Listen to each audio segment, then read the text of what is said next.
Hola, ¿qué tal? Mi nombre es Álvaro Leal y hoy os traigo un nuevo vídeo y precisamente estamos en temporada estival, estamos en verano y hay dos cosas que son irrenunciables en el verano. El primero, el Tour de Francia, por supuesto, y lo segundo, elegir ese libro del verano. Hay mucha gente que a lo largo del año no puede leer todo lo que le gustaría y suele elegir un libro que es el que le va a marcar esas vacaciones de verano, de estar en la playa, en la piscina, en el campo, pudiendo leer ese ratito que en otras ocasiones no puede y disfrutarlo mucho. Le suele poner muchas ganas y muchas expectativas. Así que precisamente hoy vamos a hablar de eso y además con un invitado de lujo. Dentro vídeo.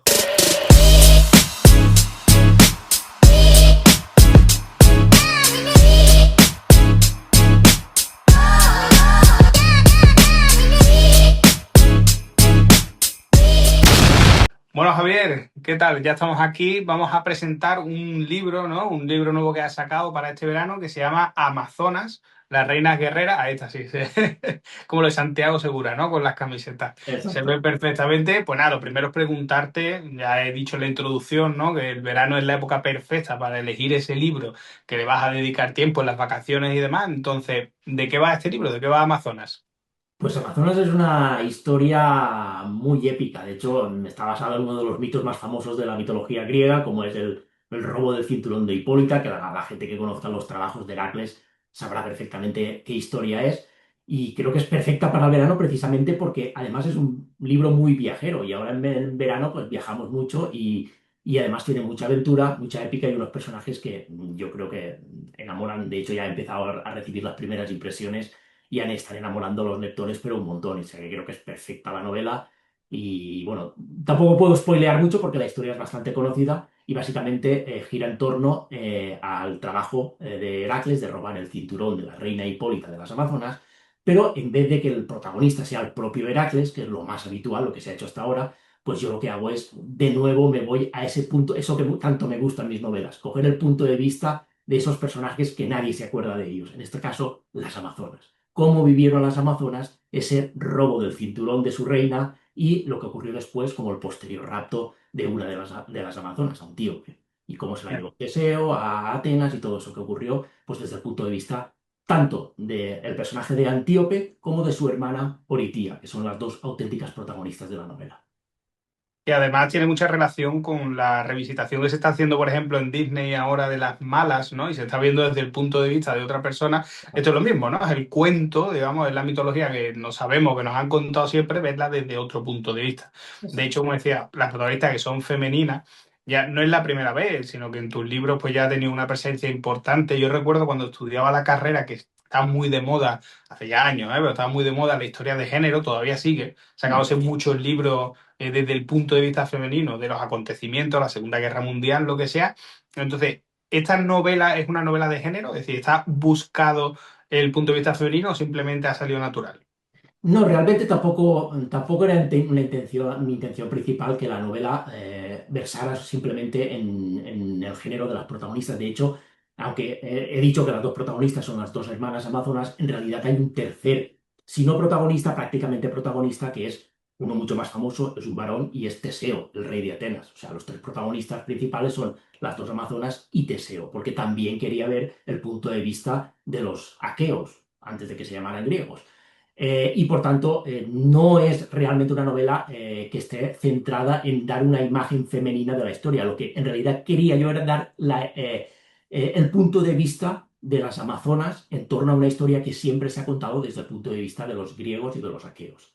Y esa era mi intención. Evidentemente, al ser dos protagonistas femeninas, el trabajo de profundización en la mentalidad femenina, pues evidentemente ha tenido también su importancia. Lo que pasa es que al mismo tiempo hay que tener en cuenta que no podemos tomar el desarrollo de los personajes femeninos desde un punto de vista actual, porque en aquella época, y más en ese tipo de pueblos que eran muy igualitarios, donde hombres y mujeres estaban prácticamente a la par, pues evidentemente la manera de actuar, de pensar y de sentir de esas mujeres no era exactamente la misma que hay hoy en día. Por tanto, eso también lo he tenido en cuenta. Y aparte de eso, pues insisto, mi intención nunca ha sido retratar, o sea, desarrollar una ideología de género con esta novela. No porque sea algo negativo, no porque crea que no se tenía que hacer, sino porque simplemente no era mi intención. Mi intención era simplemente elegir el punto de vista del pueblo de las Amazonas. Sí, además es un pueblo muy bonito que siempre cuando se habla de épocas anteriores hay que tener cuidado con el presentismo, ¿no? Con meter ideología a actuar y llevarla a ese momento histórico, pero yo leyéndolo tenía la sensación de que era un pueblo muy interesante, muy similar a lo que pasa cuando leemos sobre Esparta, ¿no? Mucho más masculino, normalmente el mito de Esparta, pero en este caso el mito de las Amazonas también pues lo vimos, un pueblo súper guerrero, muy alternativo, por decirlo de alguna manera, con respecto al entorno, y entonces creo que este aspecto es muy interesante. De hecho, el contraste, uno de los puntos fuertes de la novela es el contraste con el mundo de los aqueos. Y esto es una cosa que, por ejemplo, historiadores como Heródoto han tocado de manera muy detallada. O sea, por un lado tenemos lo que se supone que es el mundo civilizado, ¿no? El mundo de los aqueos, en aquel momento micénicos, todavía no eran griegos como los conocíamos, como los conoceremos después, y por tanto era un mundo donde las mujeres pues tenían su papel muy secundario. O sea, un poquito más como por desgracia es hoy en día en nuestra sociedad, aunque esto está cambiando afortunadamente, pero donde todavía la importancia del hombre es más que la de la mujer. Y en cambio, los pueblos supuestamente bárbaros, salvajes, como por ejemplo el pueblo de las Amazonas, que teóricamente debía pertenecer a los ancestros de los escitas, lo que luego serían los escitas, esos pueblos que supuestamente eran más bárbaros y más salvajes, realmente tenían una sociedad más igualitaria, más, pues eso, y más igualitaria.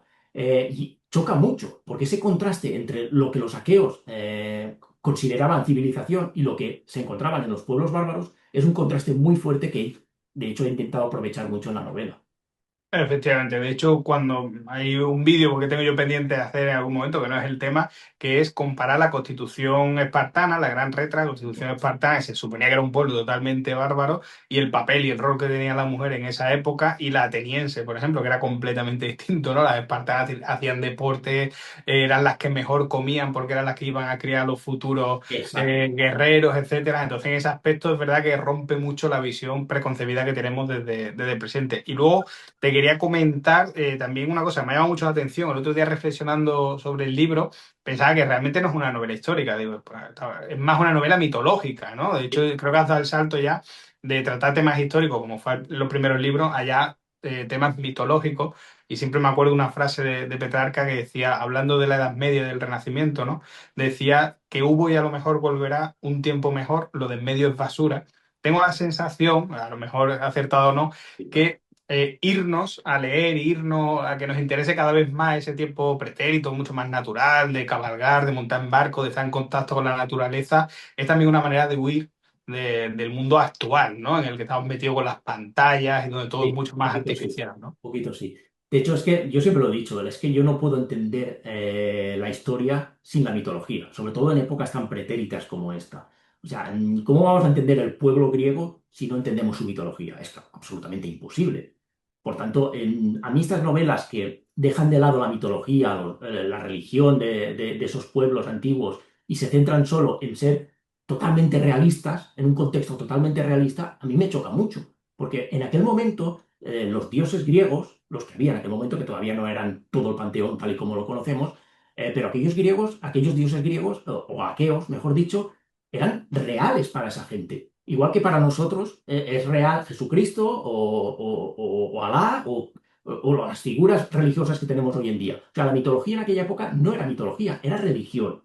Y por Ujú. tanto, todas esas historias de héroes, de monstruos, de grandes gestas y grandes épicas, para ellos eran historia. Ellos creían que eso existió de verdad. Por tanto, ¿por qué no coger esas historias y lo que he hecho yo en mi novela? O sea, el argumento es mitología, pero el contexto es totalmente histórico. O sea, yo me baso en documentación arqueológica, por ejemplo, para representar a las Amazonas. He tomado, como no puedo elegir porque esta novela transcurre en la Edad del Bronce y no puedo coger, por ejemplo, a los escitas, que es los que se supone que pertenecían a los Amazonas, pues lo que he hecho es irme a los antecesores de los escitas, ¿vale? Una cultura que se llama la cultura de Rumna, poco conocida fuera de la historia de los especialistas, y la he cogido como base para esas Amazonas. Esa cultura de Rumna con el tiempo se convertirían en los escitas.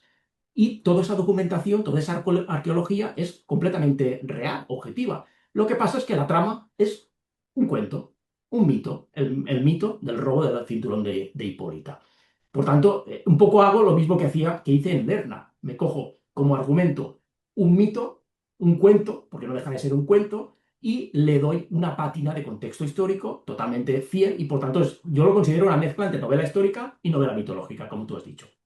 Claro, imagina si la mitología es importante siempre con el periodo histórico, que todavía se acuerdan los argentinos del gol de Maradona con la mano a los ingleses 4 años después de las Malvinas, ¿no? Mejor Todos los borramos pueblos, un tupido velo con el tema futbolero porque bueno, pero todos los pueblos tienen mitología y al final eso es un caso de un ser mitológico, ¿no? Es decir, por ejemplo, Maradona es un ser totalmente mitológico, lo digo en el buen sentido, ¿eh? De hecho, no digo el mal sí, sí, sentido. sí. Pero es verdad que todo el mundo lo tiene, ¿no? Es decir, pero bueno, quería cerrar realmente esto, más allá de decir, evidentemente, que quien quiera, pues que se compre el libro, ¿no? Que le dé una oportunidad, porque es un libro realmente entretenido, como tú dices, es un libro muy viajero, es un libro muy natural en ese aspecto, de naturaleza y con personajes muy interesantes, pues lo quiero cerrar, con el permiso del autor, leyendo una frase del propio libro, ¿no? El capítulo primero dice: el hado la puso en mi camino, para bien y para mal, pues conseguir el mayor de los tesoros solo es la antesala de su pérdida.